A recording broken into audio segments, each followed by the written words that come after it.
46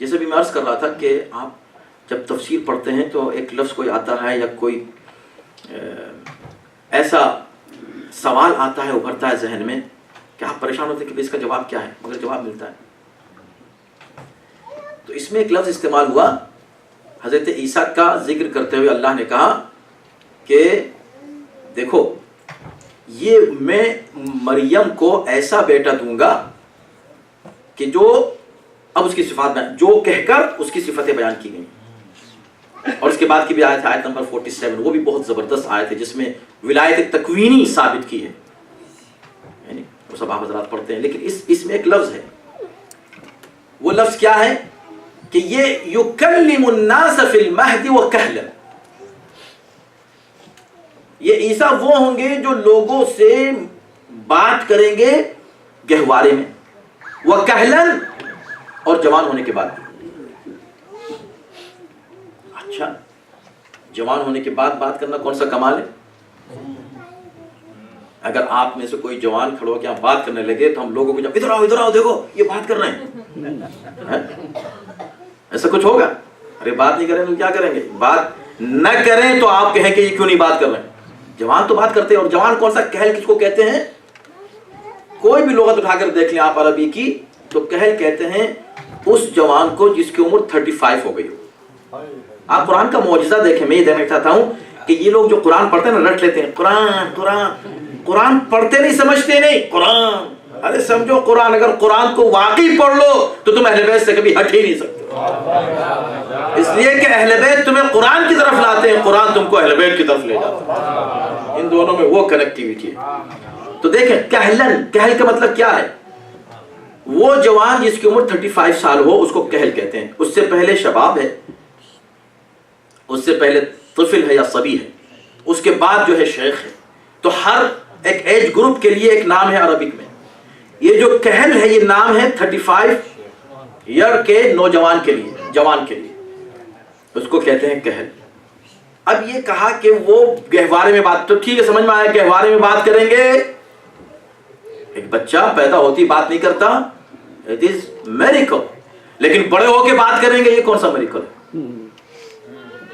بڑے ہو کے بات کرنا وہ کیا کیا جوابات دیے مفسرین نے تاکہ آپ پڑھ لیں تو آپ کو خود سمجھ میں آئے گا. میرے پاس وقت نہیں ہے اس وقت کہ میں اس ڈیٹیل میں جاؤں. لیکن ایک چیز کہ جب غور کیا تو اس کے سوا کچھ نہیں، کیونکہ واو عطف ہے. مہدی و کہلن، یعنی مہد میں بھی بات کرے گا گہوارے میں، اور جوان ہو کر بھی. یہ واو اینڈ کے معنی میں، اور کے معنی میں عربی میں، یعنی یہ بھی کرے گا اور یہ کرے گا، دونوں ایک ساتھ ہے. اس کا مطلب یہ ہے کہ جو معجزہ اس وقت اس نے دکھایا اسی طرح کا معجزہ جوان ہو کر دکھائے گا. فرق نہیں ہوگا معجزے کے انداز میں اور طریقے میں. اس وقت کیا معجزہ تھا؟ اس وقت معجزہ یہ تھا کہ کسی نے ماں کی عصمت پر الزام لگایا تھا تو اس کا جواب دینا تھا. تو ماں کی عصمت کی گواہی کے لیے بولا گہوارے میں. جب جوان ہوگا تب بھی کسی کی عصمت کی گواہی کے لیے آئے گا. اس کے سوا اور بتا دو. اس کا مطلب کیوں؟ اس لیے کہ یہ بھی سن لیں، عجیب بات ہے، مفسرین متفق ہیں تقریباً کہ اللہ نے جب ان کو اٹھایا ہے آسمان پر اس وقت وہ 33 سال کے تھے. تو ابھی کہل تو تھے ہی نہیں. اب بولیں گے کب؟ اب بتائیے مفسرین کہ بھئی یہ کہل میں کب بولیں گے؟ یا یہ مانو کہ یہ بات صحیح ہے کہ جب امام آئیں گے ان کے پیچھے نماز پڑھ کے ان کی امامت کی گواہی دے کر وہی کام کریں گے جو بچپن میں کیا تھا. صلوات بھیجیں محمد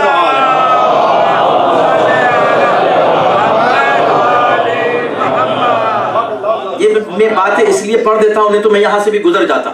کہ میرے نوجوان ان کو بہت ستاتے ہیں کالجز میں لوگ، یہ کہا ہے تم قرآن میں لاؤ. قرآن میں اب میں نے آپ کو دیا نا آیت نمبر جو ہے وہ 46. جاؤ پوچھو اپنے دوستوں سے بھئی یہ کہل کیا ہے یہاں؟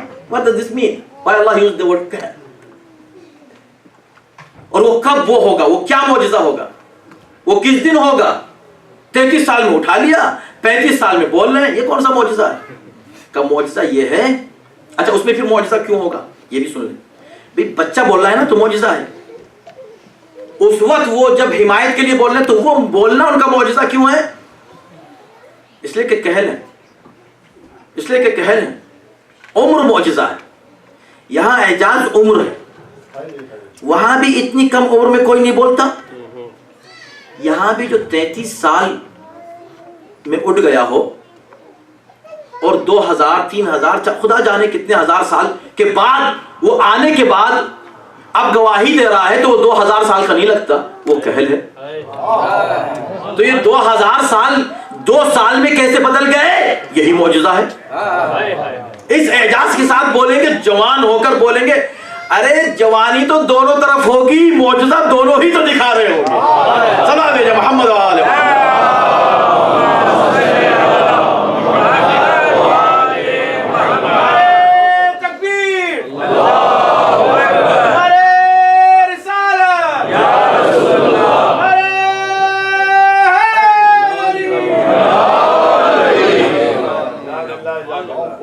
خیر جلدی میں گزروں، اب مجھے دو آیت اور پڑھنی تاکہ میں ایک مرحلے تک پہنچ کر پھر کل اور پرسوں پھر آگے بات بڑھے اور وقت پر مجلس تمام ہو تو بہتر ہے. اس کے بعد پھر اعجاز بیان ہوتا ہے جناب عیسیٰ کا، کہ وہ بیان کرتے ہیں کہ میں اور کیا معجزہ دکھاؤں گا. میں اس کو نہیں پڑھوں گا، اس وقت نہیں ہے. لیکن وہ جتنے بھی معجزات ہیں اس میں ایسے الفاظ کو اپنی طرف منسوب کیا. اخلقو، I will create. اخلق لکم من الطین کہیات الطیر. اور اس کے بعد کہا کہ وَأُبْرِهُ الْأَكْمَحَ وَالْأَبْرَصَ وَأُحْيِي الْمَوْتَى. میں مردوں کو زندہ کروں، میں مردوں کو زندہ کروں. مردوں کو کون زندہ کرتا ہے؟ یحیی و یمیت. صرف وہ ہے یحیی و یمیت، مگر کہ احیی، میں زندہ کروں گا. یہ جناب عیسیٰ کہہ رہے ہیں. یہ کیسے زندہ کریں گے؟ تو فوراً کہہ دیا بِإِذْنِ اللہ، اللہ کے حکم سے. اس کا مطلب یہ کہ اللہ جس کو پاور دیتا ہے اس کو اتنے بڑے پاور بھی دے دیتا ہے کہ وہ مردوں کو زندہ بھی کرے. شرط یہ ہے کہ اللہ کا اذن ہو اس کے پاس. یہی وجہ ہے کہ جس کو تم بناؤ گے اس میں یہ پاور نہیں آ سکتا، مگر جسے وہ بنائے گا اس میں یہ پاور ضرور آ سکتا. تو ہم یہ نہیں کہتے کہ کسی ایسے نے مردے کو زندہ کیا جس کو ہم نے امام بنایا تھا، پھر تو آخر کو یہ تو نہیں ہو سکتا. لیکن جسے خدا امام بناتا ہے وہ نہ صرف مردوں کو زندہ کر سکتا، وہ کہتا بھی ہے کہ میں نے مردوں کو زندہ کیا. احیی الموتى، میں کرتا ہوں زندہ، میں کرتا ہوں زندہ. بلکہ یہاں تو کہنا پڑا، یہاں تو کہنا پڑا، وہاں کہنے کی بھی ضرورت نہیں ہے. آپ کہیں گے کیوں؟ کیا اس لیے کہ وہاں علی کا انٹینشن ہی کافی ہے کسی کو مارنے کے لیے. یہی وجہ ہے کہ جب مردے کو لے کر آئے تھے تو 3 مرتبہ پوچھا. جب انہوں نے کہا کہ یا علی نماز پڑھا دیں. کون سی نماز پڑھاؤں؟ نماز جنازہ. نماز جنازہ؟ ہاں. نماز میت پڑھاؤں؟ جی. پڑھا دو نماز میت؟ ہاں پڑھا دیں. یہ بار بار کیوں پوچھ رہے ہیں؟ کہا اس لیے پوچھ رہے ہیں کہ جیسے علی نماز میت کی نیت کریں گے وہ میت ہو جائے گا. اس سے کہنے کی ضرورت نہیں کہ مر جا. نیت کریں گے کہ نماز میت پڑھا رہا ہوں تو ہو ہی نہیں سکتا کہ وہ زندہ ہو اور یہ نیت میت کی کرے. نیت کرتے ہی وہ ہوگا جو علی نیت کر رہے ہیں. اور یہی وجہ ہے کہ جیسے نیت کی اب وہاں سے کھکار رہے ہیں، بول رہے ہیں ہاں بھی اٹھو، پلان تو یہ تھا کہ جائے گا فوراً. اٹھو بھائی اٹھو. اور علی جو ہے پوری نماز پڑھا رہے ہیں. علی کنٹینیو کر رہے ہیں. وہ کہہ رہے اٹھو بھائی، کب اٹھو گے؟ ارے وہ ہو تو اٹھے. گیا وہ، اس لیے کہ علی نے نیت کر لی. کہا نہیں کہ مر جا، اللہ سے دعا بھی نہیں کہ یا اللہ اس کو موت دے دے، ضرورت ہی نہیں ہے. علی کا انٹینشن کافی ہے. سوچ لیا. اسی کو کہتے ہیں والصادقین. آج ہم جو پڑھ رہے ہیں کیا؟ والصابرین والصادقین. وہ جو سچے ہیں، 2 طرح کے سچے ہوتے ہیں. ایک سچا وہ ہے کہ جو ہوتا ہے وہ کہتا ہے، اور ایک وہ ہے جو کہتا ہے وہ ہوتا. سنا دیجیے محمد.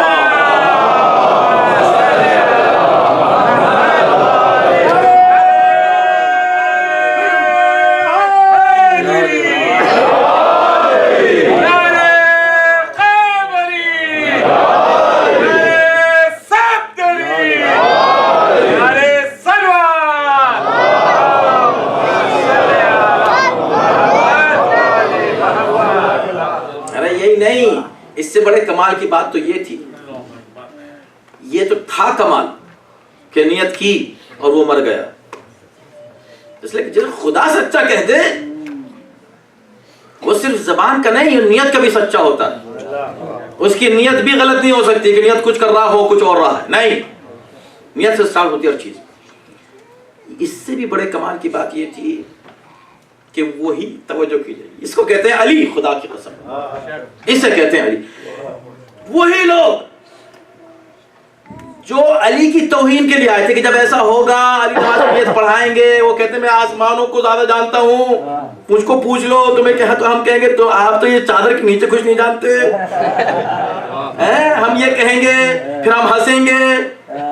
علی کی ایک نیت نے ہنسنے والوں کو رلا دیا. اب وہ رو رہے ہیں بجائے ہنسنے کے، اب ہنسو، اب ختم ہنسی.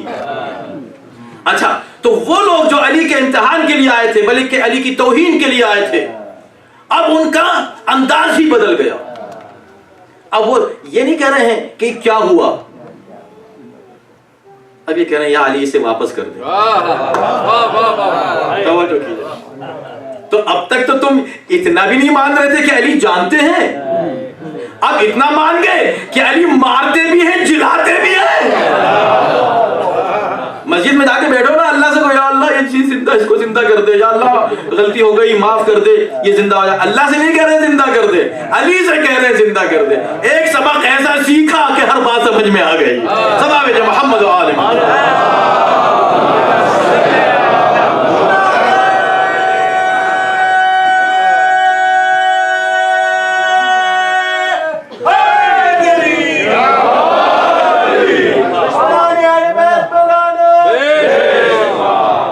بات کو یاد رکھیں، اپنے عقیدے میں کبھی کوئی جھول نہیں آنے دیں.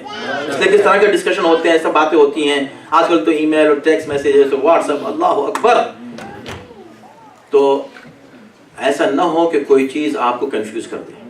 اہل بیت کا جو پاور ہے، اہل بیت کی جو طاقت ہے، اہل بیت کے جو اختیارات ہیں، اہل بیت کو جو اللہ نے عطا کیا ہے، وہ ایک ولایت ہے، ولایت تکوینی. تکوین یعنی کہ اس پوری کائنات پر ان کو حق تصرف حاصل ہے. وہ صرف ہمارے مولا نہیں ہیں، اس پوری کائنات کے مولا ہیں. ہم میں اور کائنات میں فرق یہ ہے کہ انسان مخالفت کر سکتا ہے علی کے حکم کی، کائنات کا کوئی ذرہ علی کے حکم کی مخالفت نہیں کر سکتا، چاہے وہ سورج ہو یا چاند، وہ زمین ہو یا آسمان. ایک اشارے پر اطاعت کرتے ہیں علی کے، اس لیے کہ علی سب کے مولا ہیں، علی سب کے آقا ہیں، اور جو علی کا حکم ہو وہ سب. کیوں؟ اس لیے کہ علی اس ذات گرامی کا نام ہے کہ جو کچھ ان کو ملا ہے خدا سے ملا ہے، خدا سے ملا ہے. یہ مت کنفیوز ہوا کریں کہ ارے تو ہم کیا علی کو ایسا مان لیں، تو لوگ کہتے ہیں کہ یہ تو شرک ہو گیا، یہ تو آپ نے حد سے بڑھا دیا. حد سے بڑھا دیا، لگتا ہے کہ خود حد سے نکل گئے، اپنی حد بھول گئے. علی کو حد سے کوئی نہیں بڑھا سکتا، اس لیے کہ علی کی حد اگر معلوم ہو تو پھر بتاؤ وہ حد تو دکھاؤ کدھر ہے کہ جہاں سے نہ بڑھنا چاہیے. اللہ محترم، یہ بات نہیں ہے، بس جلدی میں تمام کی گفتگو. حب علی، معرفت علی آپ کو دین پر قائم رکھے گی، بچوں کو قائم رکھے گی. اگر اس کو لوز کر دیا نا، سب کچھ لوز کر دیں، کوئی چیز باقی نہیں رہے گی. اس لیے میں کہتا ہوں کہ یہ جنریشن ہے نا، آپ کو کتنا کرنا چاہیے اپنی اولاد کے لیے، بہت کرنا چاہیے. ہر دیکھیں بات کیا ہو رہی تھی اس سورے میں، حب دنیا. علی سے محبت اور دنیا سے محبت ایک ساتھ جمع نہیں ہو سکتی، لیکن علی کی محبت اور اللہ کی محبت ایک جگہ ہی ہوگی. کیونکہ اگر علی کی محبت الگ ہوتی، خدا کی الگ ہوتی، تو یہ دونوں ایک جگہ نہیں آ سکتی تھی. حب علی ہی حب خدا ہے، حب خدا ہی حب علی. اس لیے کہ جو کچھ، اس کو بس ذہن میں رکھیے، اس کو ذہن میں یقیناً رکھیے کہ علی کے جتنی بھی فضیلتیں ہیں وہ عطائی ہیں، اللہ کی جتنی عظمتیں ہیں وہ ذاتی ہیں. کتنا بڑا فرق ہو گیا. یعنی جو کچھ بھی علی کے پاس ہے وہ اللہ کا دیا ہوا ہے، اللہ کے پاس جو کچھ ہو کسی کا دیا ہوا نہیں ہے. تو علی کی جتنی بھی عظمتیں آپ سوچ لیں, ان کے جتنے پاورز آپ اس کے تصور کر لیں, ابھی بھی آپ سمجھ نہیں سکے. جتنے بھی سوچ لیں کچھ نہیں سوچ سکتے علی کے پاورز کتنے ہیں, کیونکہ اللہ نے دیے ہیں. آپ اللہ کے پاور کو سمجھ سکتے ہیں کتنا ہے؟ نہیں سمجھ سکتے. تو اس نے کتنا پاور دیا ہے وہ سمجھ سکتے ہیں؟ نہیں سمجھ سکتے. تو اس لیے اس آیت میں اللہ نے اس بات کو واضح کیا کہ عیسیٰ جس کو ہم نے اتنے پاورز دیے, اسے یہ بھی ہم نے اختیار دیا کہ وہ لوگوں سے کہ انی اخلق لکم, میں تمہارے لیے کریٹ کروں گا, خلق کروں گا. وہ یہ کہہ سکتا ہے کہ میں انبئکم بما تاکلون وما تدخرون فی بیوتکم, تم گھر میں کیا کھاتے ہو کیا چھپاتے ہو سب میں بتا دوں گا تمہیں. وہ میں بتاؤں آئے وہ کہہ سکتا ہے. کیوں؟ بِإِذْنِ اللَّهِ, اس لیے کہ اللہ نے ان کو پرمیشن دی. تو جس کو خدا پرمیشن دے دے اسے حق ہے کہ ایسے الفاظ استعمال کرے کہ جو واقعی کسی اور کے لیے نہیں ہے مگر پرمیشن کے ساتھ. ہاں جس کا خدا سے کوئی تعلق نہ ہو وہ نہیں کہہ سکتا, وہ الفاظ وہ استعمال نہیں کر سکتا. یہ خدا کے اسی کو ولایت تکوینی اللہ کی طرف سے ہو, اس میں کنفیوز ہونے کی ضرورت نہیں ہے. محبت اللہ کی, اہل بیت کی, اور اہل بیت میں ظاہر ہے کہ ان کے سید و سردار رسول کائنات ہیں, وہ بھی اہل بیت ہی میں شامل ہیں. تو ان کی محبت, اللہ اور رسول اہل بیت کی محبت, یہ اپنے بچوں کے دلوں میں ڈالیں, ان کی صحیح تربیت کریں. بس تمام کرنے سے پہلے ایک بات میں پوچھنا چاہتا ہوں آپ سب سے, جو بھی اس ملک میں آیا, اس سرزمین پر جس نے قدم رکھا, وہ خود آیا نا. جب وہ آیا تو اپنے ساتھ اپنے بچوں کو لایا. جب وہ یہاں آیا تو اللہ نے اس کو اولاد یہاں عطا کی. تو یہ جو بچے یہاں پیدا ہوئے یا جو بچے یہاں پر منتقل ہوئے, وہ خود نہیں ہوئے, اس کا ذمہ دار کون ہے؟ آپ ہیں. یہ ڈیسیژن کس نے لیا تھا؟ آپ نے لیا تھا. تو کیا آپ جب پلان کر رہے تھے کہ مکان کہاں خریدوں اور جاب کہاں ہو اور ان بچوں کی تعلیم کس جگہ ہو اور ان کو میں کیا بناؤں, یہ سب چیزیں جو آپ پلان کر رہے تھے, تو کبھی یہ بھی پلان کیا کہ میرے دل میں جو اہل بیت کی محبت ہے, جو مجھے میرے پیرنٹس سے ملی, والدین نے مجھ کو عطا کی ہے, بچپن سے لے کر مجلسوں میں گئے ہیں, وہ میں کتنا پرسنٹ اس میں سے اپنے بچوں کو منتقل کر رہا ہوں؟ یہ ایک سوال ہے, اس کو کر لیجیے گا, آپ خود کیلکولیٹ کر لیجیے گا کتنا پرسنٹ. اب سنیے, اب ہم جو بات کر رہے تھے کہ دنیا کی محبت, اللہ کی محبت, دنیا کی محبت, اہل بیت کی محبت, اب اس کا معیار کیسے ہو؟ بالکل آرام سے ہم اس کو گیج کر سکتے ہیں, بہت اطمینان سے ہم اس کسوٹی کے اوپر اس کو پرکھ سکتے ہیں. وہ کیسے؟ ہر پیرنٹس کی, اور میں کئی جگہ یہ پیغام دے کر آیا ہوں, ہر پیرنٹس کی خواہش ہوتی ہے, ہر ایک کی خواہش ہوتی ہے میرے بچے مجھ سے آگے بڑھ جائیں. اور یہ بھی صرف اللہ کی طرف سے ایک عجیب نظام ہے, یعنی بھائی میں بھی وہ بات نہیں ہوتی. اگر آپ کسی بھائی سے کہتے ہیں آپ کا بھائی آپ سے بہتر ہے, تو ضروری نہیں کہ ہر بھائی اس بات کو برداشت کر لے. کچھ بھائی اس پہ بھی خوش ہو جاتے ہیں, لیکن بہت سے بھائی نہیں, مجھ سے کیسے بہتر کہہ دیا آپ نے. لیکن اگر اسی سے کہہ دیں تمہارا بیٹا تو تم سے بھی زیادہ اسمارٹ ہے, اب خوش ہو رہے ہیں. اگر حالانکہ اس کو پلٹ دیں کہ تم مجھ سے زیادہ بیوقوف ہو تو نہیں مانیں گے. بات تو وہی ہوئی نا کہ تم سے زیادہ بیوقوف, لیکن کہتے ہیں کہ وہ تم سے زیادہ اسمارٹ ہے. جیسے اس بادشاہ سے کہا تھا جس نے خواب دیکھا تھا کہ وہ اکیلا رہ گیا ہے, تو جس نے کہا کہ بھئی ایسا ہے کہ تمہارے سارے رشتہ دار تم سے پہلے مر جائیں گے. رشتہ دار سب مر جائیں گے, مارو اس کو. کیسی بات کر رہا ہے, میں اکیلا رہ جاؤں گا؟ رشتہ دار, اس کو قتل کر دیا. کسی اور کو بلایا, ہاں بھائی میں نے خواب دیکھا. اس نے کہا بھائی ایسا ہے کہ اللہ نے آپ کو سب سے لمبی عمر دی ہے رشتہ داروں میں, آپ سب سے زیادہ جیئیں گے. اچھا اس کو انعام دے کے واپس کرو. بات تو وہی تھی. تو جس طرح آدمی اس بات کو کس طرح کہتا ہے, تو اگر کوئی یہ کہے کہ آپ کا بیٹا آپ سے زیادہ اسمارٹ ہے, خوش ہو جائے گا نا. کیوں خوش ہوگا؟ اس لیے کہ وہ جانتا ہے کہ اس نے پوری زندگی جو محنت کی ہے, جو بھی اٹھنا بیٹھنا آنا جانا محنت, صبح گئے شام آئے, آرام نہیں سکون نہیں, سارا مقصد ہے کہ اولاد کو کچھ مل جائے, اولاد کو کچھ بنا دیں, سب کچھ سارا اسٹرگل اولاد کے لیے. اٹس ویری گڈ, اچھا ہے, بہت اچھی بات ہے, کرنا چاہیے. مگر ان اولاد کے لیے کیا اسٹرگل کیا؟ مجھ سے زیادہ تعلیم ہو جائے، مجھ سے زیادہ ان کے پاس پیسہ ہو، مجھ سے اچھا ان کے پاس گھر ہو، مجھ سے اچھا ان کے پاس گاڑی ہو، مجھ سے اچھا ان کا اسٹیٹس ہو دنیا میں، مجھ سے اچھا ان کے پاس جاب ہو، ہر چیز مجھ سے اچھی، مجھ سے اچھی، مجھ سے اچھی. لیکن کبھی سوچا کہ ان کا ایمان مجھ سے اچھا ہونا چاہیے، ان کا عقیدہ مجھ سے زیادہ مضبوط ہونا چاہیے. تو دنیا جب دی تو اپنے سے زیادہ دی، آخرت کی تو کتنی دی وہ پوچھنا چاہتا ہوں میں. اگر ابھی جواب نہیں ہے تو گھر جا کے اس پہ اکیلے میں تنہائی میں سوچئے گا سارے پیرنٹس کہ میں جو صبح و شام اپنی زندگی دیے ہوئے ہوں، جان دیے ہوئے ہوں کہ میرے بچوں کو یہ مل جائے، یہ مل جائے، یہ مل جائے، یہ مل جائے. اور بچے بھی سوچیں کہ میرے پیرنٹس جو محنت کر رہے ہیں، جو کچھ بھی قربانیاں دے رہے ہیں کہ یہ ملے، یہ ملے، اس میں سے کتنے پرسنٹ آپ نے ان کو دنیا دی، کتنے پرسنٹ آپ نے ان کو دین دیا. یہ آپ کی ذمہ داری، اس کا جواب ہم سب کو دینا ہے قیامت کے. لہذا گول کیا ہو کہ اگر میں ماتمی ہوں میرا بچہ مجھ سے بہتر ماتمی ہو، اگر میں نمازی ہوں تو میرا بچہ مجھ سے بہتر نماز پڑھے، اگر میں دیندار ہوں میرے بچے کا دین مجھ سے بہتر، اگر میرا عقیدہ صحیح ہے تو اس کا عقیدہ مجھ سے بہتر. لگے رہیں اس میں، جو بھی اس کے لیے آپ کو کرنا پڑے، گھر میں کریں، کلیکٹیولی کریں، قوم کے ساتھ مل کے کریں، اداروں کو ترقی دے کر کریں. اس لیے کہ ادارے جو ہیں یہ بھی آغوش مادر کی طرح ہیں. وہ انڈیویجول آغوش ہے، یہ کلیکٹیو آغوش ہے. ان کا بھی ویسے ہی خیال رکھیں جیسے ماں کا خیال رکھتے ہیں.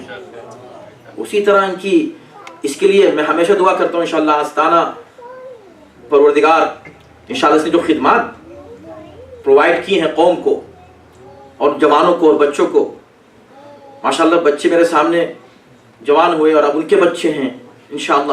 آپ دیکھیں تو یہ جنریشن جوان ہوئی اس بہترین اچھے ماحول میں. تو یہ کس نے دیا، کس نے پرووائڈ کیا؟ ادارے نے. تو اس کے لیے دعا کریں گے انشاءاللہ جلد سے جلد اس کا ایکسپینشن ہو اور وہ جو پلان ہے جلد سے جلد انشاءاللہ وہ کمپلیٹ ہو، اور اس میں حصہ لیں مل جل کے، کیونکہ یہ ہماری ذمہ داری، ہمیں کرنا ہے. we have to do it.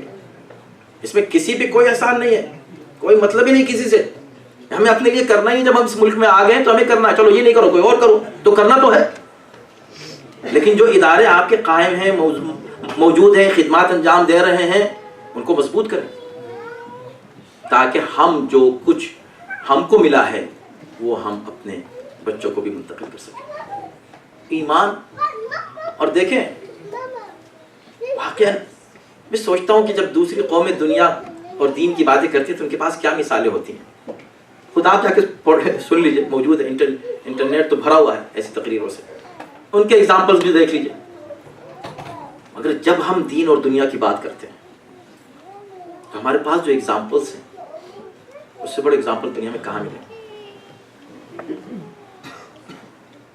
ذرا سی مشکل اور مصیبت میں ہمارا کیا حال ہوتا ہے؟ شکایتیں. میں ہمیشہ پڑھتا ہوں اس کو، یہ مجھ کو، بس میں آپ کو بتا رہا ہوں تاریخ بشریت کا سب سے بڑا جملہ اگر کوئی مجھ سے پوچھے کیا ہے ہیومن ہسٹری میں، تو وہ ایک جملہ ہے.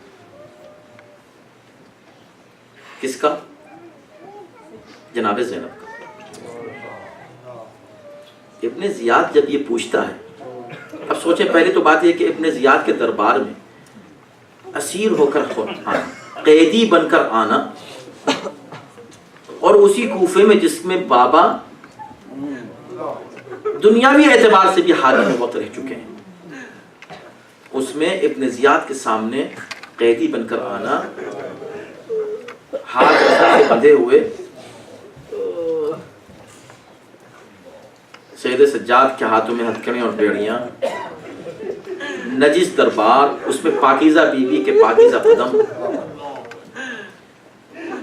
انتہائی نجس ایک شخص تخت پر بیٹھا ہوا اور وہ طنز کر رہا ہے، زینب تم نے دیکھا کہ اللہ نے تمہارے بھائی کے ساتھ کیا کیا. کوئی اور عورت ہو تو جو اتنی مصیبتوں سے گزر کے آئی ہے، اس کے سوائے رونے کے اور کوئی جواب نہیں ہوتا. یہ کہتی ہے ظالم تو نے میرے بچوں کو مارا، تو نے میرے بھتیجوں کو قتل کیا، تو نے میرے بھائی کو ذبح کیا، تو نے ہمارا مال و اسباب لوٹا، تو نے ہمیں اسیر کیا۔ اب یہ طنز کرتا ہے، یہ اللہ نے نہیں کیا، تو نے کیا ہے، اس طرح کی باتیں کرتی۔ میں نے کہا اللہ نے کیا کیا؟ اس کا جواب جو شہزادی نے دیا، ما رأیت الا جمیلا، میں نے کچھ نہیں دیکھا سوائے خوبصورتی کے، جو کچھ تھا حسین تھا، جمیل تھا، خوبصورت تھا، اللہ کی طرف سے عطا تھی، میں نے تو وہی دیکھا۔ اللہ کی طرف سے تو اچھا ہی میں نے دیکھا، اللہ کی طرف سے میں نے کوئی برائی نہیں دیکھی۔ کون کہہ رہی ہے؟ وہ شہزادی کہہ رہی ہے جو اتنی مصیبتوں سے گزر کے آئی ہے اور ابھی بھی مصیبتوں میں کھڑی ہوئی ہے۔ اس کے زبان سے جب یہ جملے نکلتے ہیں تو آپ دیکھیں کہ ایمان کتنا بلند ہونا چاہیے، کتنی بلندی پر جانا چاہیے۔ یہ زینب یہاں بھی کھڑے ہوئے درس دے رہی ہے۔ یہ نجس دربار کی جب بات آ گئی تو میں بس ایک موقع اسی موقع کا ایک اور واقعہ ذکر کر دوں۔ خدا کی قسم کتنا سخت ہے امتحان۔ ہم بہت آسانی سے کہہ دیتے ہیں کہ جناب زینب ابن زیاد کے دربار میں آئیں۔ ذرا تصور کر لیں جناب زینب کا کہ کون ہے زینب، ثانی-ے-زہرا ہے، اور تصور کریں اس نجس اور رش اس دربار کا، اور پھر تصور کریں قیدی ہونے کا۔ قیدی، بی بی قیدی ہو جائے اور اس کو دربار میں لایا جائے۔ اس لیے ایک مرجع کے بارے میں کہا جاتا ہے کہ جب ان کے سامنے ذاکر نے یہ شروع کیا، اس نے کہا کہ زینب دربار ابن زیاد میں داخل ہوئی تو انہوں نے روک دیا کہ رک جا، کیا اس کے بعد بھی کوئی مذہب پڑھنا چاہتا ہے؟ اس سے بڑی کیا مصیبت ہے؟ پہلے مجھے اس پر تو رونے دے کہ علی کی بیٹی دربار ابن زیاد دخلت علی ابن زیاد، دخلت علی ابن زیاد، ابن زیاد کے دربار میں داخل ہوئی علی کی بیٹی قیدی بن کر، اور کس حالت میں؟ ہاتھ پس گردن سے بندھے ہوئے ہیں۔ سر حسین تشت طلا میں سامنے رکھا ہوا ہے، درباری بیٹھے ہوئے ہیں اور مذاق اڑا رہے ہیں اور ہنس رہے ہیں اور شراب پی رہے ہیں، اور اس کیفیت میں آئے تطہیر کے مصداق اسیر بن کے سامنے کھڑے ہوئے ہیں۔ بس اس موقع پہ ایک مرتبہ ابن زیاد کہتا ہے اپنے ایک درباری سے، سپاہیوں سے کہتا ہے کہ جاؤ اس قیدی کو لے کر آؤ جس کو ہم نے آج کے دن کے لیے رکھا ہوا ہے۔ تھوڑی دیر کے بعد بیبیوں نے آواز سنی، ہتھ کڑیوں کی، بیڑیوں کی آواز۔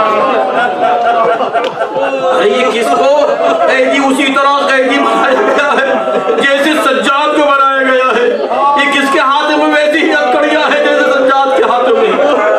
یہ کس کو زنجیروں میں ایسے ہی جکڑا گیا ہے جیسے سجاد کو جکڑا گیا ہے۔ ایک قیدی آیا نہیں بازار، قیدی سر سے پیر تک زنجیروں میں جکڑا ہوا، اس کو دربار میں لایا گیا۔ لانے کے بعد ایک مرتبہ بیبیوں نے دیکھا اس قیدی کو، امام سجاد نے دیکھا اس قیدی کو، امام سجاد پہچان گئے لیکن اور لوگ ابھی نہیں پہچانے تھے۔ ایک مرتبہ ایک آواز بلند ہوتی ہے ابن زیاد کی، کہتا ہے مختار بہت حسین کو یاد کرتے رہے، کیا حسین کی زیارت کرنا چاہو گے؟ کیا حسین کی زیارت کرنا چاہو گے؟ اب بیویوں نے دیکھا تو سمجھ گئی یہ مختار ہے، حسین کا چاہنے والا۔ ایسے نہ جانے کتنے اور قیدی قید خانوں میں رہ گئے، حسین ذبح ہو گئے، حسین قتل ہو گئے، مختار کو پتا بھی نہیں کہ کیا ہو گیا۔ اس نے ایک مرتبہ کہا ہے ابن زیاد اپنی نجس زبان سے میرے پاکیزہ امام کا نام نہ لینا۔ کہا نہیں، اگر تم چاہو تو میں ابھی تمہاری ملاقات کرا دوں۔ کہا خاموش، کہا میرے آقا، کہا تیرا نجس دربار، کہا چاہیے بتاؤ تم اپنے آقا کو دیکھو کہ تم پہچان لو گے؟ کہا کیسے نہیں پہچانوں گا اپنے مولا کو؟ کہا پہچان لو گے تو آؤ آگے بڑھو، میں تم کو دکھاتا ہوں تمہارا مولا۔ یہ کہہ کے ایک مرتبہ رومال کو ہٹایا، اب جو خاک و خون میں غلطہ سر کو دیکھا، دشت میں رکھا ہوا، اب جو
پروردگار ہمارے عمل صالح کو قبول فرما، اس سے بہتر انداز ذکر ہے اس سنت سنانے کی توفیق کرامت فرما، ہر آفت و بلا سے محفوظ و معمول رکھ۔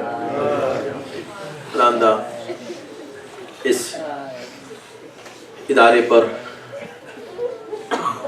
اس مجلس پر، مجلس میں شریک ہونے والوں پر، تمام مومن و مومنات پر اپنی رحمت اور برکت نازل فرما۔ خداوندہ جہاں جہاں حسین کی عزاداری ہو رہی ہے، ان تمام عزاداروں کو اور زائرین حسین کو خداوندہ اپنے حفظ و امان میں رکھ، ہر بلا سے سب کو محفوظ و معمون رکھ۔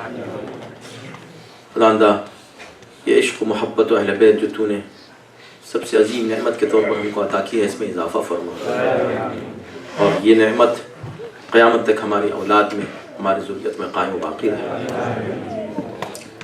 خداوندہ جنت البقیع کی تعمیر کے سلسلے میں جو کاوشیں ہو رہی ہیں اس میں کامیابی کا رحمت فرما، ہمیں اس خدمت میں حصہ لینے کی توفیق کا رحمت فرما، امام زمانہ کے ظہور میں تعجیل فرما، ان کے آن و انصار میں داخل شامل فرما۔ ماتم